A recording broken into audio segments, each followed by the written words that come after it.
आकृती 4.1 व 4.2 चे निरीक्षण करून खालील प्रश्नांची उत्तरे लिहा. नकाशातील समताप रेषांचा विचार करता ब्राझील मधील सरासरी तापमान कक्षा किती आहे? नकाशातील समताप रेषांचा विचार करता ब्राझील मधील सरासरी तापमान कक्षा 18 डिग्री सेल्सिअस ते 20 डिग्री सेल्सिअस आहे. कोणत्या भागात जास्त पाऊस पडतो? ब्राझील मधील ॲमेझॉन नदीच्या खोऱ्यात जास्त पाऊस पडतो. ब्राझीलकडे कोणकोणत्या दिशेने वारे येतात? ब्राझीलकडे ईशान्य व आग्नेय दिशेने वारे येतात. त्यामागचे कारण काय असावे? 1. ब्राझीलच्या उत्तर भागातून विषुववृत्त जाते. विषुववृत्ताजवळ कमी दाबाचा पट्टा निर्माण होतो.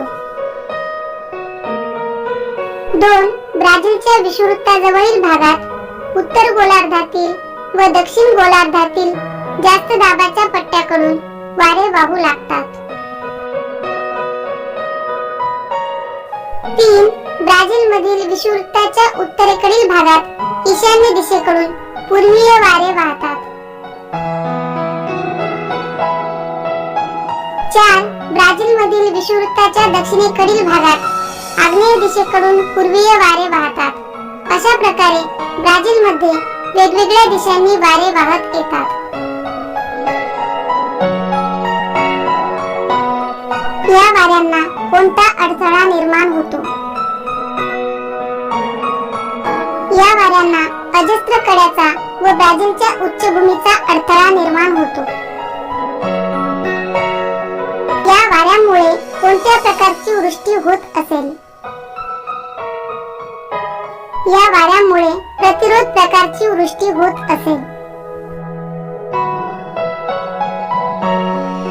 या वाऱ्यांचा व पर्जन्याचा सहसंबंध जोडा. 1. दक्षिण अटलांटिक महासागराकडून आग्नेय व ईशान्य दिशेने येणारे बाष्पयुक्त वारे अजस्त्र कड्याद्वारे व ब्राझीलच्या उच्चभूमीद्वारे अडवले जातात. 2. त्यामुळे हे वारे अजस्त्र कड्याला व ब्राझील उच्चभूमीला अनुसरून वर जातात. 3. उंचावरील थंड हवेमुळे सांद्रीभवन क्रिया घडून येते व प्रतिरोध पर्जन्य पडते. अजस्त्र कड्याच्या व ब्राझील उच्चभूमीच्या वाऱ्याकडील बाजूवर जास्त पर्जन्य पडते. 4. अजस्त्र कड्याच्या व ब्राझील उच्चभूमीच्या विरुद्ध बाजूस पर्जन्य छायेचा प्रदेश निर्माण होतो. कोणत्या भागात सरासरी तापमान कमी आहे? ब्राझील मधील पॅराग्वे पॅराना खोरे या भागात सरासरी तापमान कमी आहे. ब्राझील मधील पर्जन्य छायेचा प्रदेश ओळखा. तेथील हवामान स्थिती सांगा. ब्राझीलच्या ईशान्य भागात पर्जन्य छायेचा प्रदेश आढळतो. या भागातील वार्षिक सरासरी पर्जन्यमानाचे प्रमाण 0 मिलीमीटर ते 500 मिलीमीटर या दरम्यान असते. येथील वार्षिक सरासरी तापमान 23 डिग्री सेल्सिअस ते 28 डिग्री सेल्सिअस असते. अक्षवृत्तांचा विचार करता ब्राझील मधील कोणत्या प्रदेशात समशीतोष्ण हवामान असेल? अक्षवृत्तांचा विचार करता ब्राझील मधील मकर वृत्ताच्या दक्षिणेस अतिदक्षिण भागात म्हणजेच ब्राझील मधील ब्राझील उच्चभूमीच्या व अजस्त्र कड्याच्या दक्षिणेकडील प्रदेशात समशीतोष्ण हवामान असेल. 0 डिग्री ते 5 डिग्री उत्तर व दक्षिण या पट्ट्यात वाऱ्यांची स्थिती कशी असेल? 0 डिग्री ते 5 डिग्री उत्तर या पट्ट्यात वाऱ्यांची स्थिती ईशान्य दिशेकडून विषुववृत्ताकडे आणि 0 डिग्री ते 5 डिग्री दक्षिण या पट्ट्यात वाऱ्यांची स्थिती आग्नेय दिशेकडून विषुववृत्ताकडे अशी असेल. त्या नकाशात वितरण दाखवण्याची पद्धत कोणती? या नकाशात ब्राझीलमधील सरासरी वार्षिक तापमान दाखवण्यासाठी समगणी पद्धतीचा आणि सरासरी पर्जन्यमान दाखवण्यासाठी क्षेत्रगणी पद्धतीचा वापर करण्यात आला आहे. आकृती 4.3 चे निरीक्षण करा व उत्तरे लिहा. 4000 मिलीमीटर पेक्षा अधिक पर्जन्यमान असलेले प्रदेश कोणते? पश्चिम किनारपट्टीचा दक्षिणेकडील प्रदेश व भारतातील ईशान्य भागातील प्रदेश हे 4000 मिलीमीटर पेक्षा अधिक पर्जन्यमान असलेले भारतातील प्रदेश आहेत. कमाल आणि किमान तापमानाचे प्रदेश कोणते? भारतातील थरचे वाळवंट आणि द्वीपकल्पीय प्रदेश हे कमाल तापमानाचे आणि हिमालय पर्वतीय प्रदेश किमान तापमानाचा प्रदेश आहे. तापमान कोणत्या दिशेकडे वाढत जाते? तापमान दक्षिण दिशेकडे वाढत जाते. वाऱ्यांची दिशा सांगा. या वाऱ्यांचे नाव काय? भारतात वाहणाऱ्या वाऱ्यांची दिशा नैऋत्य ते ईशान्य आहे. नैऋत्य मोसमी वारे, मान्सून वारे हे या वाऱ्यांचे नाव आहे. भारतातील पर्जन्यासाठी कोणते वारे कारणीभूत आहे?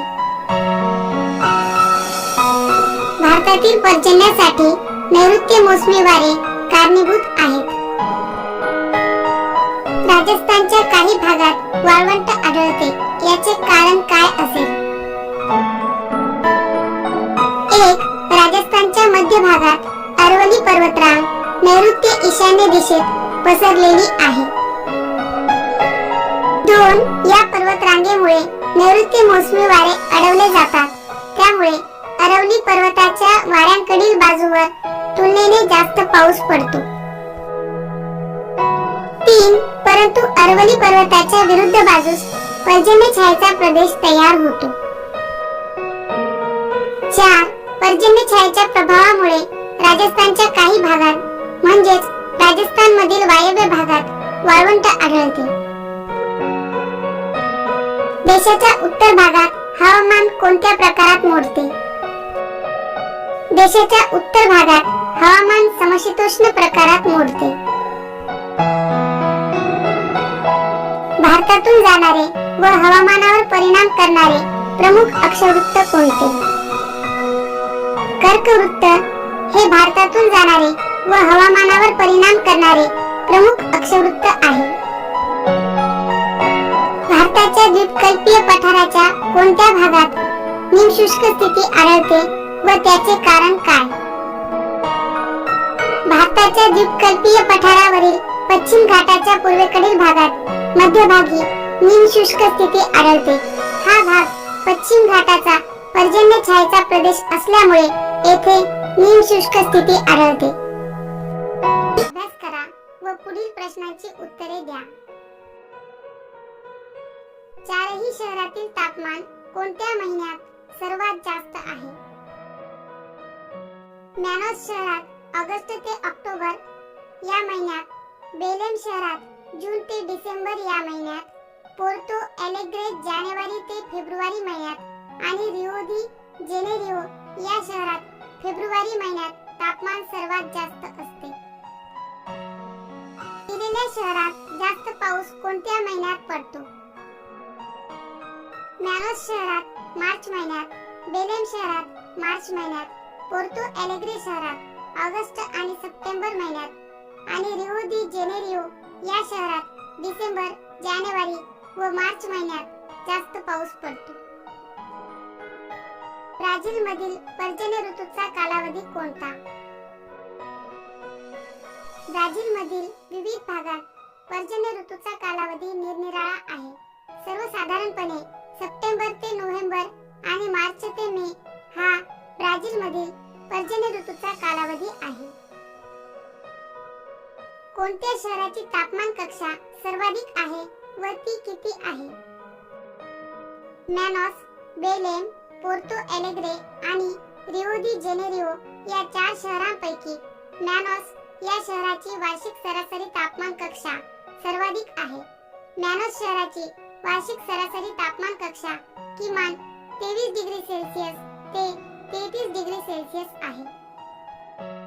रिओ दी जेनेरिओ मध्ये सर्वसाधारणपणे कोणत्या प्रकारचे हवामान असेल? रिओ दी जेनेरिओ या शहरामध्ये सर्वसाधारणपणे दमट स्वरूपाचे परंतु तुलनेने सौम्य स्वरूपाचे हवामान असेल.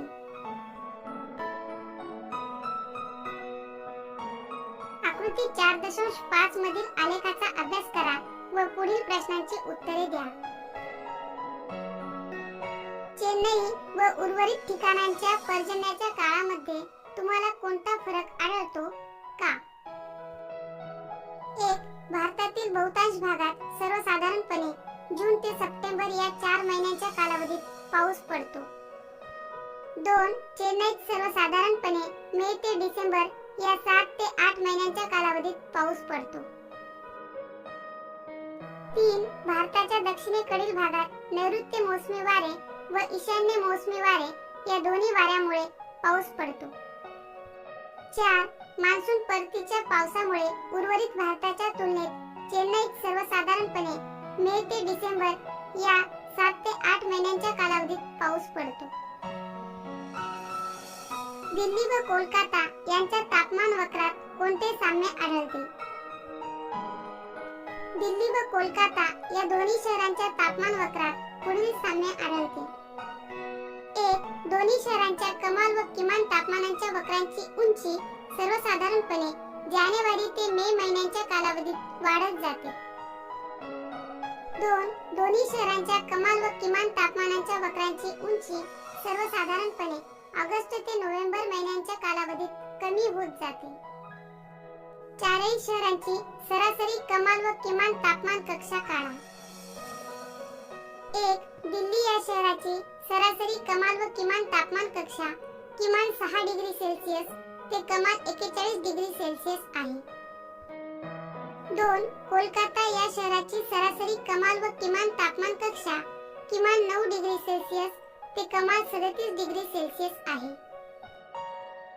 3. मुंबई या शहराची सरासरी कमाल व किमान तापमान कक्षा किमान 16 डिग्री सेल्सिअस ते कमाल 34 डिग्री सेल्सिअस आहे.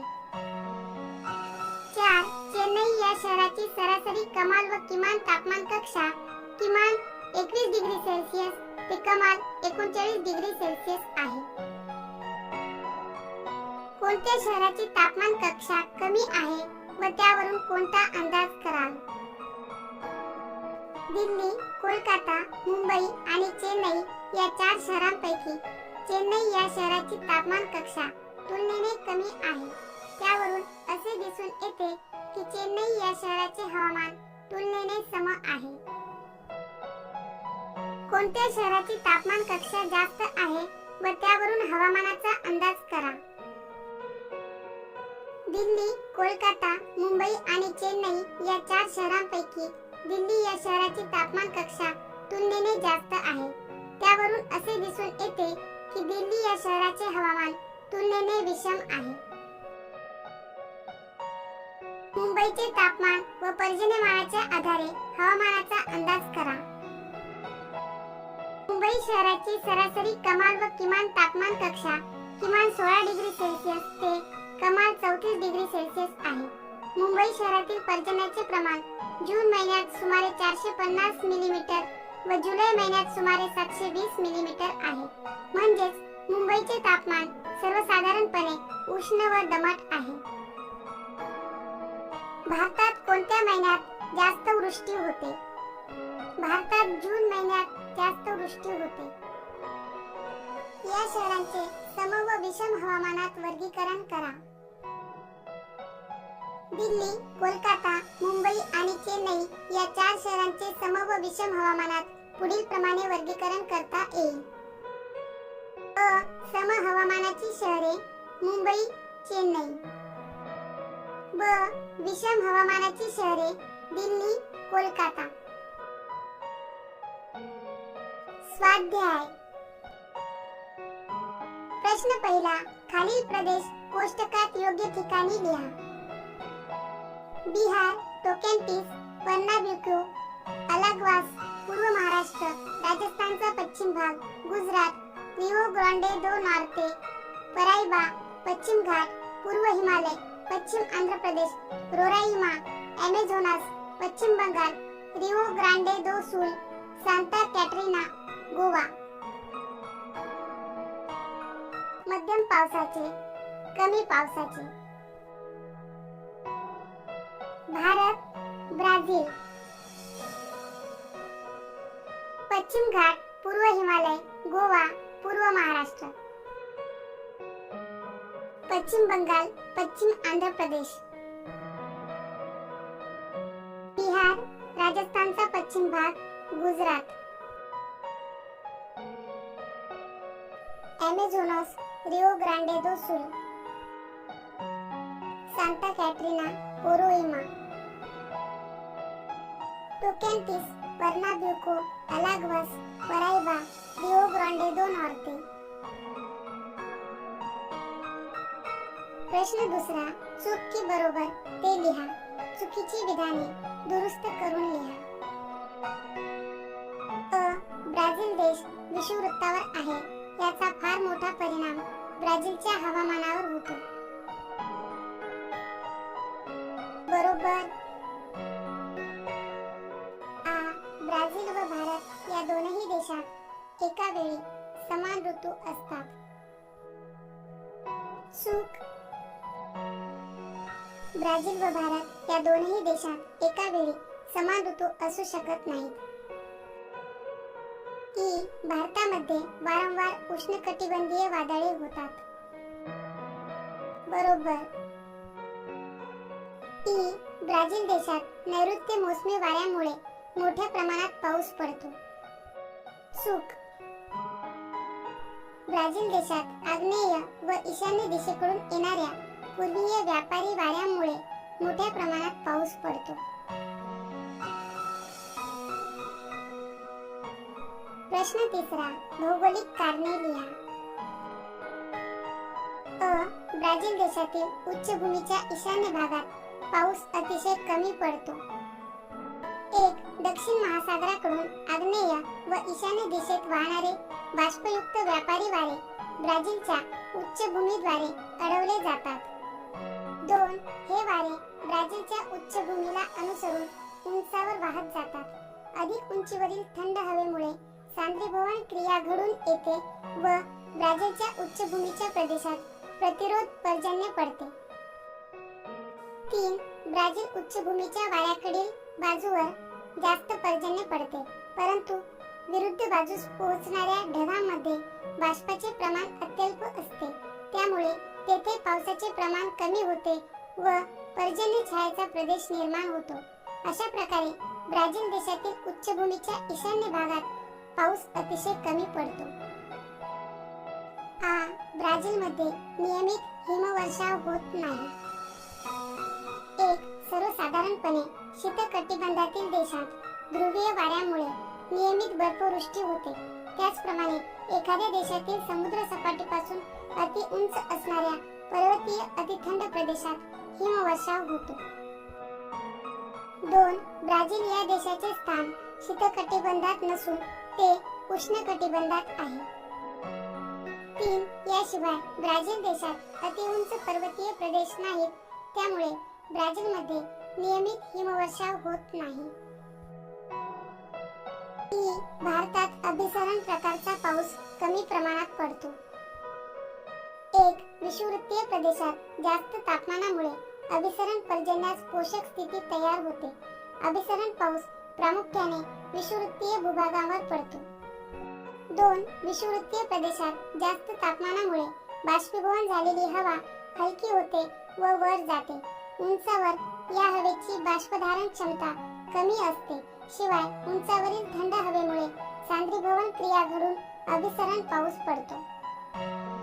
3. परंतु भारत देशाचे स्थान विषुववृत्ताजवळ नाही, त्यामुळे भारतात अभिसरण प्रकारचा पाऊस कमी प्रमाणात पडतो. ई. ब्राझीलमध्ये उष्णकटिबंधीय वादळे कमी प्रमाणात होतात. 1. ब्राझीलच्या किनारी भागात विषुववृत्ताजवळ सर्वसाधारणपणे तापमानात फारसा फरक पडत नाही. 2. या प्रदेशात वाऱ्यांचे सातत्याने ऊर्ध्व दिशेने वहन होते. 3. या प्रदेशातील आंतर उष्णकटिबंधीय एकत्रीकरण विभाग क्षीण असल्यामुळे आवर्त निर्माण होत नाहीत, त्यामुळे ब्राझीलमध्ये उष्णकटिबंधीय वादळे कमी प्रमाणात होतात. मॅनास शहराच्या तापमान कक्षेत वर्षभरात खूप मोठा बदल होत नाही. 1. मॅनास शहराचे स्थान विषुववृत्ताजवळ आहे. 2. या शहरात जवळजवळ वर्षभर सूर्यकिरणे लंबरूप पडतात. 3. परिणामी मॅनास शहराच्या वार्षिक किमान तापमानात व कमाल तापमानात विशेष बदल होत नाही, म्हणून मॅनास शहराच्या तापमान कक्षेत वर्षभरात खूप मोठा बदल होत नाही. ईशान्य मान्सून वाऱ्यामुळेही भारतात पाऊस पडतो.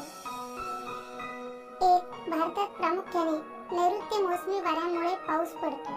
नैऋत्य मोसमी वारे भारताच्या दक्षिण भागातून भारतात प्रवेश करतात व टप्प्याटप्प्याने उत्तरेकडे वाहत जातात.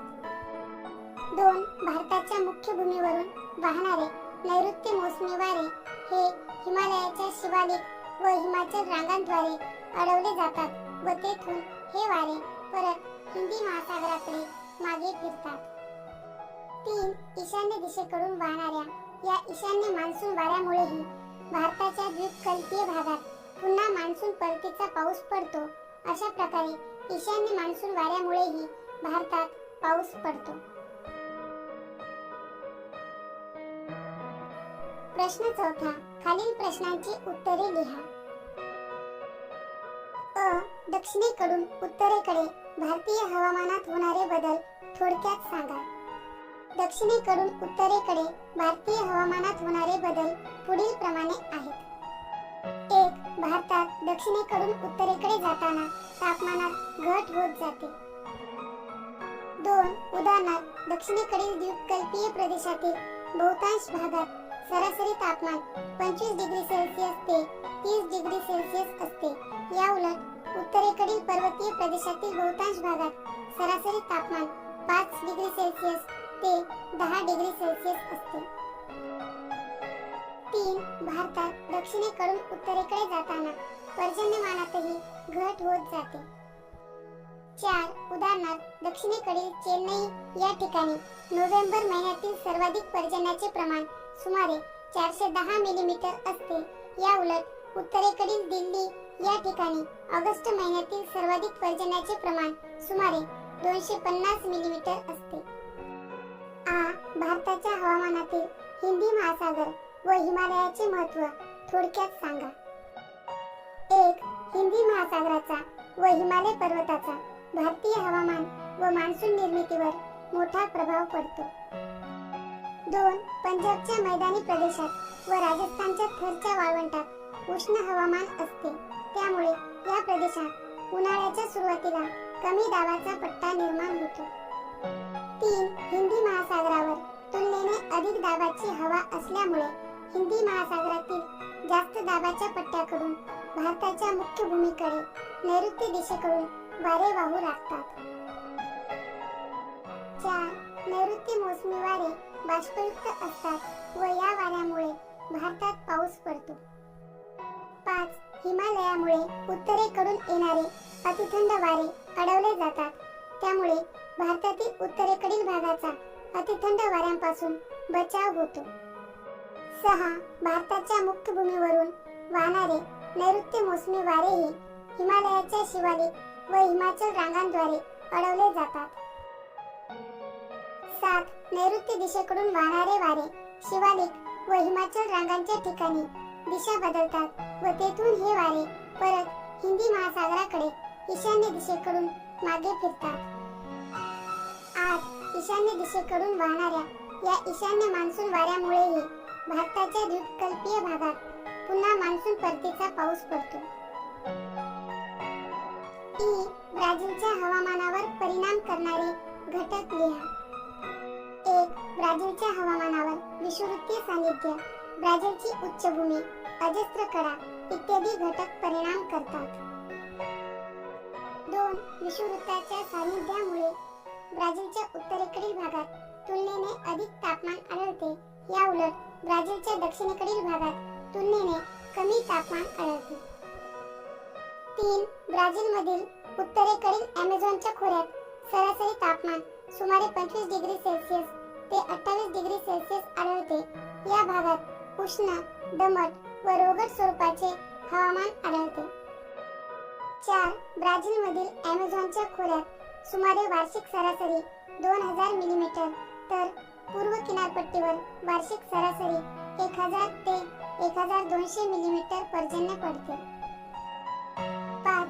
ब्राझीलच्या उच्चभूमीच्या भागात तुलनेने कमी तापमान आढळते. उच्चभूमीच्या भागात पर्जन्याचे प्रमाणही मध्यम स्वरूपाचे असते. 6. अटलांटिक महासागराकडून आग्नेय व ईशान्य दिशेने येणारे व्यापारी वारे अजस्त्र कड्यामुळे अडवले जातात. त्यामुळे ब्राझीलच्या अजस्त्र कड्यावरील किनारी भागात प्रतिरोध प्रकारचा पाऊस पडतो. 7. ब्राझील उच्चभूमीच्या पलीकडे या वाऱ्यांचा प्रभाव कमी होतो. 8. ब्राझीलच्या ईशान्य भागात अत्यल्प पाऊस पडतो व तेथे तापमानही तुलनेने अधिक असते. हा प्रदेश पर्जन्य छायेचा प्रदेश किंवा अवर्षण चतुष्कोन म्हणून ओळखला जातो. भारत आणि ब्राझील या देशांमधील हवामानाची तुलना करा. भारत व ब्राझील या देशांमधील हवामानातील फरक पुढील प्रमाणे आहे. 1. भारतात मान्सून प्रकारचे हवामान आढळते. या उलट ब्राझील देशात उष्णकटिबंधीय स्वरूपाचे हवामान आढळते. 2. सर्वसाधारणपणे भारताच्या दक्षिण भागात तुलनेने जास्त तापमान व उत्तर भागात तुलनेने कमी तापमान आढळते. या उलट ब्राझील देशाच्या उत्तर भागात तुलनेने जास्त तापमान व दक्षिण भागात तुलनेने कमी तापमान आढळते. 3. सर्वसाधारणपणे भारताच्या दक्षिण भागात पर्जन्याचे प्रमाण तुलनेने अधिक व उत्तर भागात पर्जन्याचे प्रमाण तुलनेने कमी असते. या उलट ब्राझीलच्या उत्तर भागात पर्जन्याचे प्रमाण तुलनेने अधिक व दक्षिण भागात पर्जन्याचे प्रमाण तुलनेने कमी असते. 4. सर्वसाधारणपणे भारताच्या किनारपट्टीच्या प्रदेशात उष्ण व दमट हवामान आढळते. या उलट ब्राझीलच्या पूर्व किनारपट्टीच्या प्रदेशात तुलनेने सौम्य व समशीतोष्ण हवामान आढळते.